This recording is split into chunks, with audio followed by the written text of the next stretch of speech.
Okay, chat, alright, we are going to react to Debunking Araki Forgot Part 7 Steel Bow Run. We've reacted to a lot of the others. You guys should check it out. There's a playlist. It's on the YouTube channel if you've missed any. So let's react to this one. It's a big boy video. Woo, I'm excited. Alright, I'm on the beat. here we go. Oh god, I love you, Ham on Beat.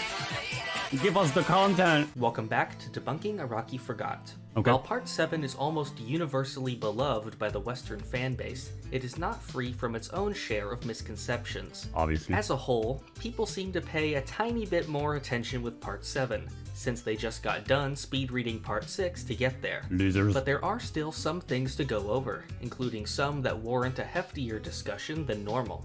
Ooh. A common question asks why Gyro is capable of seeing stands, when he himself is not a stand user. This question is interesting, and it requires us to look at what it is people are referring to and when.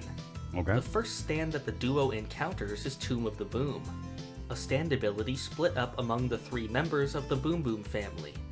Gyro does in fact see the stand and comments on it. However, I do not think that this is a normal stand. Some stands, such as Star Platinum, are purely spiritual and are only visible to stand users. However, other stands, such as Geb, are formed out of physical objects, so they could be seen by non-stand users. Tomb of the Boom fits in with the second example. We can see that the stand is actually formed using one of its abilities, magnetism. We can see in a couple different examples that the stand is actually made up of iron particles, and not a traditional ghost-type stand. Interesting. Would be Oyakomova. Some people have said that Gyro saw the bird form of this stand, but this did not happen. The bird appears one time when Oyakomova pours out the water behind him, but neither Gyro nor Johnny acknowledge this. Gyro does see the bomb pins created by the stand, but I believe that these are also physical objects as opposed to ghostly ones. The reason I think this is because they seem to have physical properties from the way they become slippery from the sweat of Gyro's hand. There may also be fights after this where Gyro acknowledges the presence of a stand, but at that point in the story, this issue is resolved. Gyro, in a way, does become a stand user through his temporary use of the corpse's eye and the scan ability. Right. However, he may have been able to see stands as early as the Tomb of the Boom fight. In the extra chapter, it is said that Spin is a stepping stone to awakening a stand. This is confirmed throughout the part, with Tusk's evolutions and Gyro's eventual mastery of Spin when he gains access to Ballbreaker. Right. It is also said that the power of Gyro's Spin increased after passing through the Devil's Palm.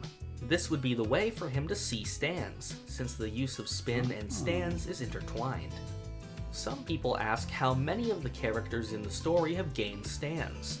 In the previous universe, stands were awakened by the arrow, along with your own potential awakening into one at birth or later in life. In Part 7, however, stands originate from the power of the Holy Corpse. This is quite simple. It is established early on that the Devil's Palms are formed from the power of the corpse parts. The Devil's Palms were said to move miles every day, so it is not unlikely that the characters would have passed through them. This is directly said to be what happened to some of these characters at various points. Right. After the Oyakomova fight, Gyro receives a gift from his home country in the form of the zombie horse. Some people are confused as to the origins of this item. It is said that it is not a stand, so many people ask, what is it? Really, this is simply some string which has been blessed with holy power by the Neapolitan royalty.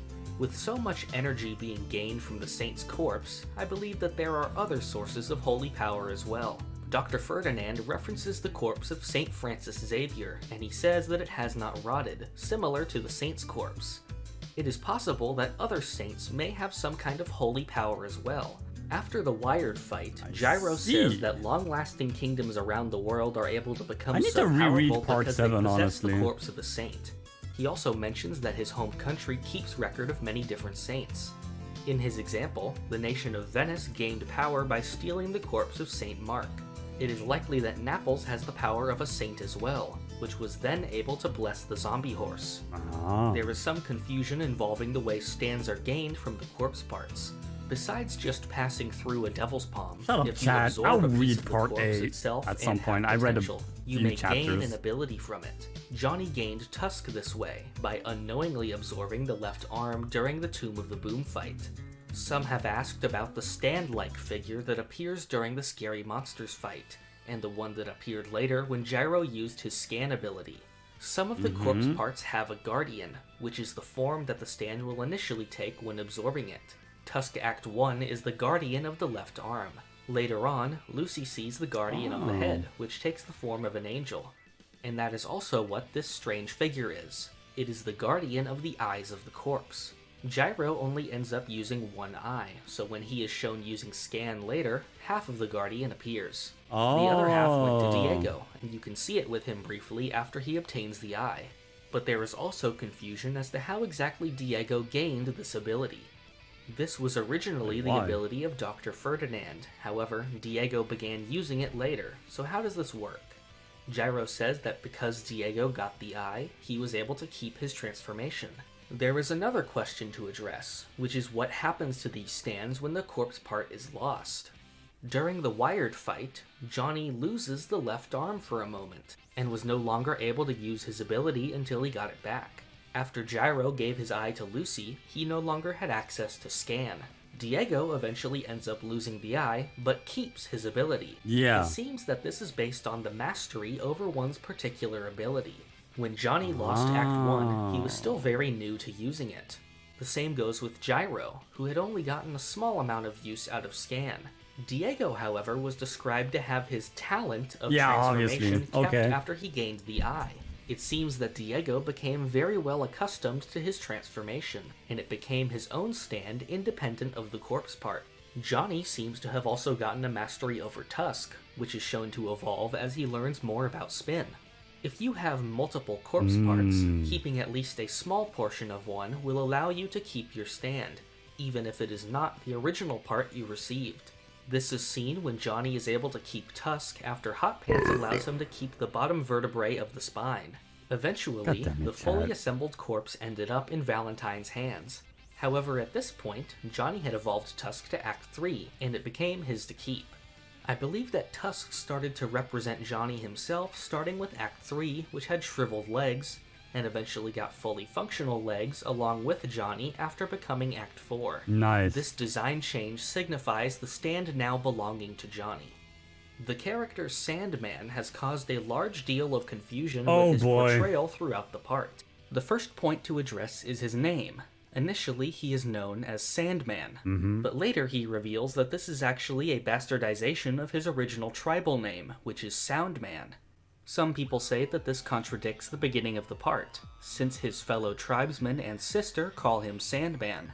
Some people propose that Soundman is actually an alternate universe version of Sandman brought in by D4C.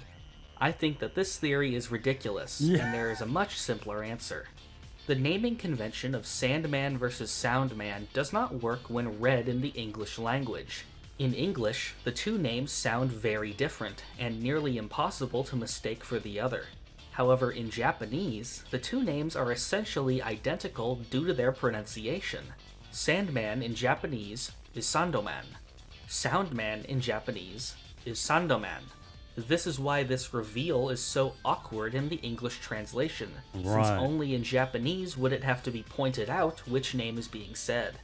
The second topic involving Sandman is his stand. Many say that in his early appearance, his stand was shown to control sand, while later it became his Echoes-esque ability involving sound. The event that people are referring to is when Sandman gives his entry fee for the race, where small hands made of sand appear to get in the eyes of the attendant. However, this is still in line with what his stand does later. In a Silent Way's main ability is to construct objects out of sound. Among these constructs, he is also able to make living creatures. He attacks a wasp nest, which then has writing on it, but it also sprouts arms and legs and begins moving around. Many people misremember that Sandman can make these himself, and confuse them with the sound dinosaurs he uses later with the help of Diego. During the Wrecking Ball fight, Johnny and Gyro are stuck fighting in the middle of a frozen tundra where barely any life is present. Since the proper use of spin requires you to view the golden ratio as a reference, and the ratio only occurs in nature, Gyro is stuck trying to find a way to get a more powerful throw. Eventually, he manages to see the ratio in a snowflake and win the fight. However, I some love people have that. brought up other examples of things that he could have used instead. The first Oh is my his belt God. buckle. During the In a Silent Way fight, Gyro told Johnny that the belt was made to be used as a reference for the ratio. The fact that people even consider this a possibility shows a blatant misreading of that fight. The entire purpose of the belt buckle was as a test for Johnny, to realize how to view the ratio. He specifically goes over how human creations are only imitations of the ratio, and that it only exists in nature. Next, people mention his own hands, which Gyro shows that he can form into the shape of the ratio. However, this is directly addressed during the fight, when Wekapipo damages Gyro's hands. This makes it impossible for them to fit the ratio, as shown by the broken rectangle surrounding it. I read part And last 7. is the other people in the And then they area. just say For shit starters, that... since the ratio Dude. only exists in naturally occurring things, a person who is wearing clothes would not be able to properly have the ratio. Only an exposed body part could be used, such as the corpse parts, which Gyro planned to use. Certain parts of Johnny could be used as seen with his eyes, but this was extremely limited due to the left side ataxia blocking Johnny from view, and that he would have to take his eyes off the target to look at Johnny. Probably the most well-known topic in Part 7 is the appearance change of Funny Valentine. Initially, he appears fat and short, while he starts becoming gradually taller throughout the part, and eventually very muscular. I believe I know the reason for this, but first I'll go over what other people think. Some people say that he swapped bodies with another Valentine using D4C. This is probably the most valid among the different fan theories, but I don't think it completely fits.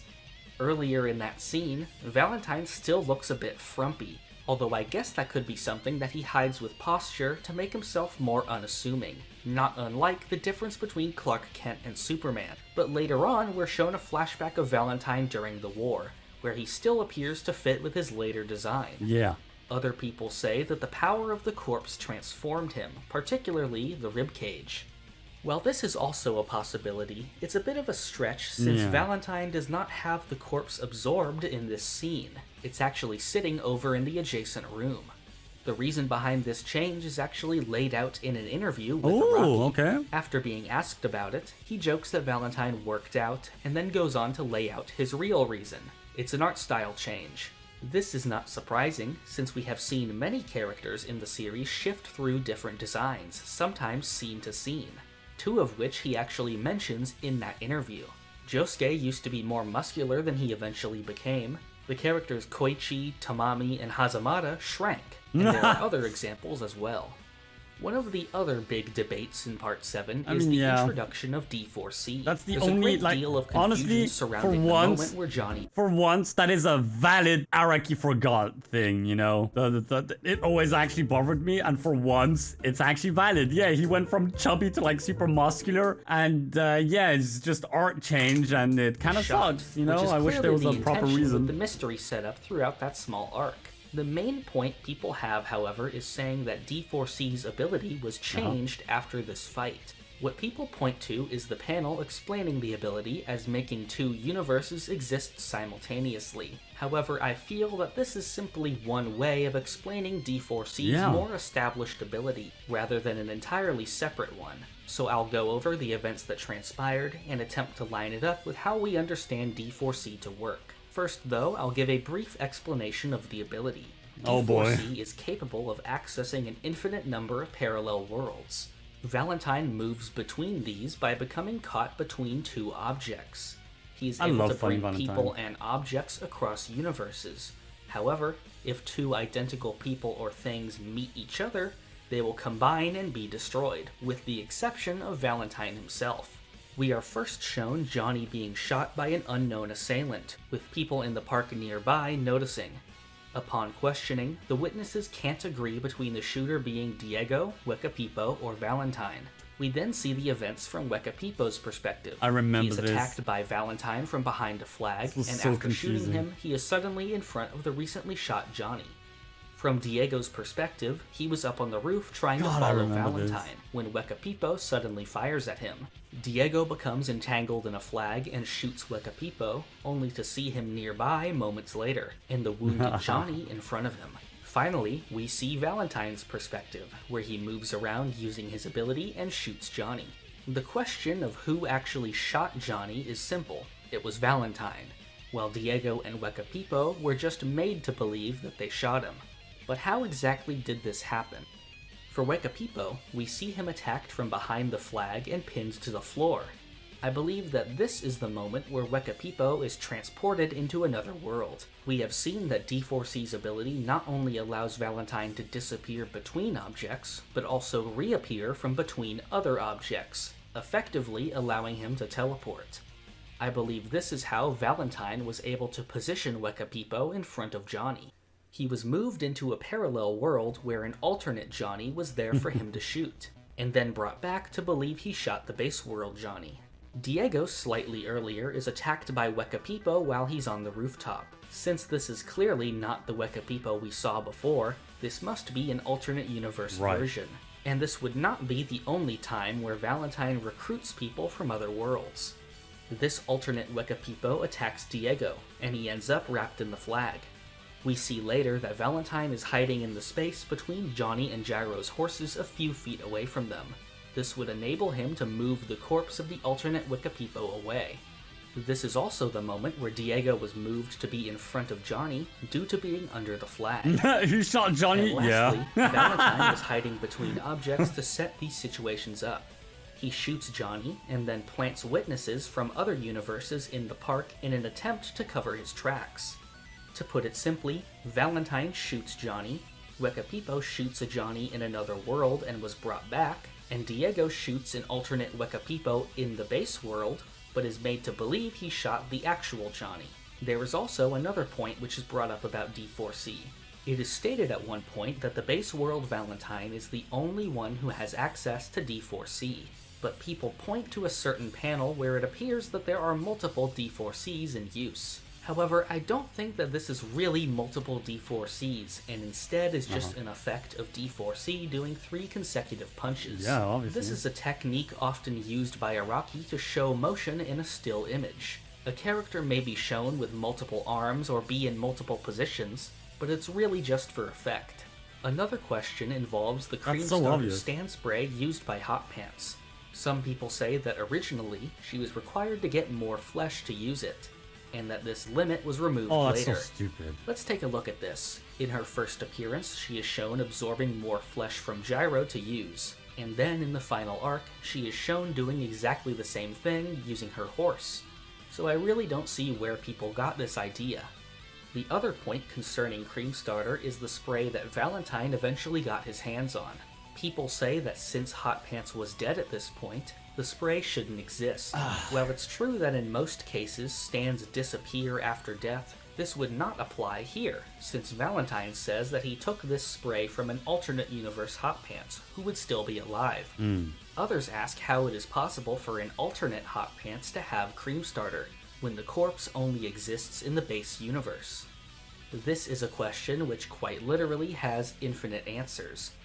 While the immense power of the corpse only exists in the base world, there could easily be something like a stand arrow or other medium for attaining stands in other universes. Well, yeah, actually, yeah. This would be the way that the alternate Diego got the world, and the alternate Johnny that is briefly shown having Act 2. Right. Some people are confused as to what exactly caused Johnny to be able to walk again after the final battle. I thought that it was made pretty clear that this is due to the power of the spin. Back in Johnny's very first appearance, he briefly stood after touching the spinning steel ball, and throughout the part we see this happening more and more, with Johnny gaining a small amount of control over his legs after gaining Act 3. After mastering spin and getting Act 4, he's finally able to walk normally. During the final fight, an alternate Diego is brought into the base world who has the stand, the world. Awesome. Some people are confused as to how when he stops time, his horse moves forward as well. This is really no different from how the world has been portrayed before, since he can just pick up the horse and move it forward. Another thing I have seen asked recently is why Johnny was affected by the spin during the final fight. After being hit with the golden rotation, Diego was able to cut off his own leg before it could spread. The severed leg touches Johnny, which causes him to be incapacitated by the spin. Some ask why this is an issue for Johnny, when he is able to use Act 3 to enter the bullet holes made by spin freely. For starters, Act 3 does not use the golden rotation. Shooting himself with Act 3 causes him to be able to access the space within the bullet holes. Since the golden ratio is the basis for an infinite rotation, the space within the hole is effectively infinite. However, it is not actually infinite. The only way to get a truly infinite spin is using the power of a horse. This is why Johnny was stuck and had to be saved by Steven in the end, since he's not able to reverse the rotation by himself. Some people have even asked how Johnny could be saved like this in the first place, since he's not the one riding the horse. This has never been a requirement, however, since Johnny was earlier able to access the power of his horse from being kicked by it to unlock Act 4. The final question involves the final form of Johnny's stand, Tusk Act 4. Tusk first evolved into Act 4 after Johnny used the golden rotation, which can only be harnessed by using the power of a horse. However, some people ask how Johnny was able to later use Act 4 while on the boat, without riding his horse. This is a misunderstanding of how Act 4 works. While Act 4 was unlocked by using the perfect rotation, it has never been a requirement to be on horseback for the stand to be active. In fact, Johnny was shown using Act 4 off of his horse immediately after he got it. In short, golden rotation is what gave Johnny Act 4, and Act 4 is the only way for him to use it, but that does not stop him from using the stand itself for other purposes like punching. And that was every Araki forgot for Part 7. Overall, these topics weren't nearly as asinine as some of the other parts. Oh yeah, honestly, I don't know about you guys, tell me what you think in the YouTube comment section, but I'm pretty shocked, like, some of these were really stupid, but a lot of these were pretty smart. Like, this was clearly the best Araki forgot arguments out of all of the parts, because in the other parts, people say some asinine shit, dude, like completely bonkers. In here, like, not even half of them were stupid. The others were pretty good. The best one being the fat, funny Valentine. That's the only one I agree with because I thought of it multiple times myself and it pisses me off. Anyways, love this video. Well, what's the rest? I feel like the Part 8 video... Oh god, I mean, I need to finish Part 8 first. Anyways, thanks for watching the video. Come follow me on Twitch if you want to force me to react to garbage. I don't know, dude. You don't have to. I don't care.